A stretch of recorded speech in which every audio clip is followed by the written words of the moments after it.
अस्सलाम welcome back to my channel. कैसी मेरी यूट्यूब फैमिली। आई होप आप लोग बिल्कुल ठीक होंगे। अल्हम्दुलिल्लाह हम लोग भी बिल्कुल ठीक ठाक और फिट फाट हैं। कभी कभी ना इंसान के ऊपर एक भूत सवार हो जाता है कि ये काम करना है तो हर सूरत में करना ही करना है, और आज मुझ पे ना वो भूत सवार था। मुझे था कि मैंने अपने ड्रेसिंग को ना अच्छी तरीके से साफ करना है। वैसे तो मेरे अपने रूम में ना, मेरे रूम के अंदर एक ड्रेसिंग टेबल है मेरे रूम में, लेकिन ये मैंने ड्रेसिंग रूम मेरा है जिसमें अलहदा से मैंने ये एक वैनिटी टाइप एक छोटे से एक एरिया सा था, तो वहाँ पे मैंने ये अपना ड्रेसिंग बनवाया। क्योंकि मुझे ये था कि वाइट कलर में मैं बनवाऊंगी इधर, और स्पेस अच्छी खासी थी यहाँ पर, तो मैंने कहा चलो ये ऐसे फजूल जाया जा रही है तो यहाँ पे ये चीज़ें अपनी लगा लिया करूंगी, क्योंकि ज़रा मुझे था कि जगह मुझे ज़्यादा और मिल जाएगी ना, ताकि मैं अपनी काफ़ी सारी चीज़ें मेरी अरेंज हो जाएंगी। तो इसका फ़ायदा ये है कि ये रूम में नहीं है, ये ड्रेसिंग रूम एक अलग मेरे बाथरूम के साथ बना हुआ है, तो उस जगह पे मेरी कपड़ों वाली जो है ना अलमारी, मेरी जो कबर्ड है वो भी बनी हुई है, तो ये साथ मैंने ये भी बनवा लिया था। तो जनाब इसका मुझे ना बड़ा फ़ायदा हुआ। इसमें ना मेरे काफ़ी सारे ड्रावर हैं और खुफिया खाने होते हैं ना, वो भी बने हुए हैं, तो मेरी काफ़ी सारी चीज़ें इसके अंदर अरेंज हो जाती हैं। तो जब कोई फंक्शन वगैरह आ जाए, किसी पार्टी पे जाना है, तो आपको पता ही है कि हर चीज़ कितनी बेतरतीब हो जाती है। तो मुझे ये था कि मैं ज़रा अच्छी तरह से इसको नीट क्लीन कर लूँ, और इसके सारे ड्रॉवर्स, इसकी कैबिनेट्स, इसके जो भी ये सारे शेड्स वगैरह हैं, इनको सारा अच्छी तरह से साफ़ कर लूँ। और फिर जो है ना मेरे दिमाग जो है ना वो सेट हो जाएगा कि चलो शुक्र अल्लाह का मैंने अपनी एक चीज़ को साफ़ करके रख दी है। तो बस ये मैं आपको दिखा रही थी कि ये इस तरह करके मैंने सारी चीज़ें जो है ना लगा ली थी, और उसके बाद जनाब कई-कई दिन ऐसे होते हैं कि उसमें तो कुछ समझ ही नहीं आता कि बंदा बनाए क्या। और मेरे लिए जनाब आज था वो दिन, और मैं काफ़ी देर सारा दिन सोचती रही। मेरी बेटी से बात हुई तो वो पूछ रही थी मुझसे कि आप क्या बना रहे हो? मैंने कहा मैं आज कुछ पता नहीं है क्या बनाऊँ, तो बाबा ने मीटिंग पे जाना है तो देखती हूँ क्या बनाऊँ ना।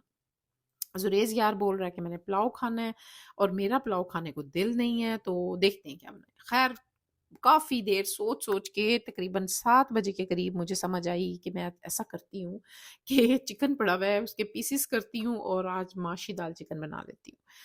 तो जनाब यहाँ पर मैं चिकन को छोटे-छोटे पीस कर रही हूँ, और ये थोड़ा फ्रीज़ हुआ हो ना, तो इसके क्यूब्स बड़े अच्छे चिकन के कटते हैं। कभी आपने इसके क्यूब्स बनाने हो ना, तो जो फ्रेश चिकन होता है ना, उसके इतनी आसानी से नहीं कटते हैं, या तो कटिंग करवा के ले आएँ। तो अगर घर में पड़ा हुआ है तो फिर उसको जो है ना फ्रीज़ किए हुए का जो है ना बड़े अच्छे तरीके से क्यूब्स बन जाते हैं। ये मैं क्यूब्स बना रही थी, और बस फिर मैंने जो है ना मसाला-मसूला भून के, तो इसको पहले प्याज़ वग़ैरह भून के ना ब्राउन करके, तो मैंने इसके अंदर चिकन डाल दिया था, और उसके बाद जो दाल थी ना वो तो मैं पहले ही उसको उम, रख दिया था स्टील की देचकी में डाल के कि ये गल जाए अच्छी तरह से। क्योंकि अगर मैं इसको गलाऊँ ना पहले, तो मेरी माशी दाल बिल्कुल भी अच्छी नहीं बनती है, वो पता नहीं अजीब-सी बन जाती है, और अगर मैंने पहले गलाई हुई हो तो वो ये है कि मैं मसाला भून के तो उसको बस बीच में ऐड कर देती हूँ। और जनाब मौसम काफ़ी चेंज हो चुका है। हमारे पास सर्दी काफ़ी लेट आती है, लेकिन अब इतना मौसम चेंज हो गया है कि हमें भी ठंड लगने लग गई है। कल रात मेरे हस्बैंड कह रहे थे अब पंखा बंद कर दो ना, काफ़ी मौसम चेंज हुआ हुआ है। मैंने कहा हाँ, 1 आध दिन में करते हैं, क्योंकि इतनी ठंड हो गई है कि अब लगती है, फ़ील होती है ना। तो मुझे ये था कि मैंने कपड़े भी निकालने थे, और फंक्शन आ जाए, कोई पार्टी आ जाए, तो यकीन करें कि सारे काम बीच में ही रह जाते हैं। मेरी एक दोस्त है, उसने पार्टी दी हुई थी, तो उधर चले गए। उस दिन मैंने सारे कपड़े निकालने थे, वो भी ना निकाले मैंने। फिर जिस दिन निकालने लगी गेस्ट आ गए, फिर मैंने ना निकाले। तो बस ऐसे ही जो है ना ज़िंदगी इतनी भागम-दौड़ में लगी हुई है ना, पता ही नहीं चलता। अब मैं सोच रही हूँ कि कल या परसों तक ना सारे कपड़े धूप वगैरह लगवाऊँगी, उसके बाद प्रेस करवा कर तो मैं ना हैंगर में लगवा कर तो रखवा दूँगी अलमारियों में। तो बस ये है कि मौसम काफ़ी चेंज हुआ है, तो बच्चों का बहुत ख़्याल रखें, क्योंकि बच्चे जो है ना पकड़ में आ जाते हैं ठंड में, यकीन करें। मेरा बेटा माशाल्लाह बड़ा है, लेकिन उसको ठंड लगी इतनी, और ठंड भी नहीं थी, मौसम ठीक है, लेकिन चेंज हो रहा है ना मौसम, तो वो चेंजिंग जो होती है ना, वो बच्चों पे असरअंदाज़ बहुत ज़्यादा होती है एकदम से। तो इतने टॉन्सिल्स उसके और इतने गले ख़राब, हस्बैंड ने मेरे काफ़ी उसका मेडिसिन वग़ैरह दी उसको, और टेम्परेचर हमने रात को देखना, उठ के पट्टियाँ करनी, अच्छा ख़ासा उसको टेम्परेचर हो गया था। तो बस ये है कि बच्चों का ख़्याल रखें, छोटे बच्चों का तो ख़ासकर ख़्याल रखें, क्योंकि नज़ला जो होता है ना, आपको पता है ज़ुकाम वग़ैरह वो एक दफ़ा लग जाए ना तो वो 15 दिन से पहले नहीं जाता, जो मर्ज़ी हो जाए, और जब चला जाता है ना तो बाद में भी खिच-खिच, खिच-खिच लगी ही रहती है। तो वो नज़ला ज़ुकाम लगने के बाद की जो खिच-खिच होती है ना, वो बहुत डिस्टर्ब करती है, इतना तंग करती है ना कि मैं आपको बता नहीं सकती। तो इसलिए बच्चों का ख़ास ख़्याल रखा जाए इस मौसम में। आप यकीन करें कि बच्चे जब खुदा ना ख़ास्ता ज़ुकाम वग़ैरह लग जाए ना तो बड़ी परेशानी बनती है पेरेंट्स के लिए, मुझे पता है। तो इसलिए बच्चों को जूस वग़ैरह और कोल्ड ड्रिंक्स वग़ैरह सब इस मौसम में दूर रखना चाहिए।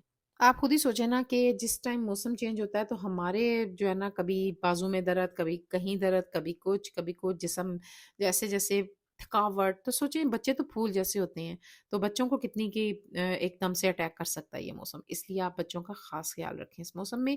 और यहाँ पर जनाब हमारे घर कोई आया था तो ये बिस्किट का गिफ्ट पैक हमें हमारे लिए लेकर आए थे, और बड़े ही मज़े के बिस्किट थे ये। मैंने इसको ओपन करके, मुझे ये था कि ये सौगी ना हो जाएँ, तो मैंने इनको अपने जार में डाला, लेकिन जार में पूरे नहीं आए, ये काफ़ी ढेर सारे थे। तो मैंने एक और 2 जार में डाल के ना तो इनको रख दिया। मैंने कहा चलो शाम की चाय के साथ ना काफ़ी मज़ा आता है बिस्किट वग़ैरह खाने का, और हमें तो वैसे भी आदत है, हम तो यकीन करें सिंपल चाय तो हम पी ही नहीं ना सकते, साथ कोई ना कोई चीज़ होना ज़रूरी है, डबो-डबो के उसको खाने के लिए। तो इसलिए हम जो है ना लाज़मी कुछ ना कुछ पास रखते हैं खाने के लिए। तो जब ये आया ना तो मेरे हस्बैंड मुझे मज़ाक में कहते हैं, लो तुम्हारे ना शाम की चाय का इंतज़ाम मैंने करवा दिया है। मैंने कहा आप जो है ना मज़ाक करते हो मेरे साथ ना, ये गलत बात है। क्योंकि मेरे हस्बैंड मुझे मना करते हैं, वो कहते हैं कि तुम बिस्किट इतने शौक से खाती हो, इतना मीठा ना खाया करो। मैं कहती हूँ नहीं, मैं ज़्यादा नहीं खाती, सिर्फ़ 1 पीस ही खाती हूँ। तो बस जो है ना, अब मैं इसमें डाल रही थी, इसको रखूँगी, और ये काफ़ी टाइम हो गया हुआ था, तकरीबन 10 बजे का टाइम हो गया हुआ है। मेरे हस्बैंड मीटिंग पे गए हुए थे, मैंने कहा चलो मैं अपना काम ही खत्म कर लेती हूँ इस टाइम। तो बस जी, ये था मेरा व्लॉग। अगर आपको अच्छा लगा है तो इसको सब्सक्राइब करें, लाइक करें, शेयर करें विद फैमिली एंड फ्रेंड्स, और मिलूँगी मैं इंशाल्लाह नेक्स्ट व्लॉग में। मुझे इजाज़त दें, टेक केयर, अल्लाह हाफ़िज़।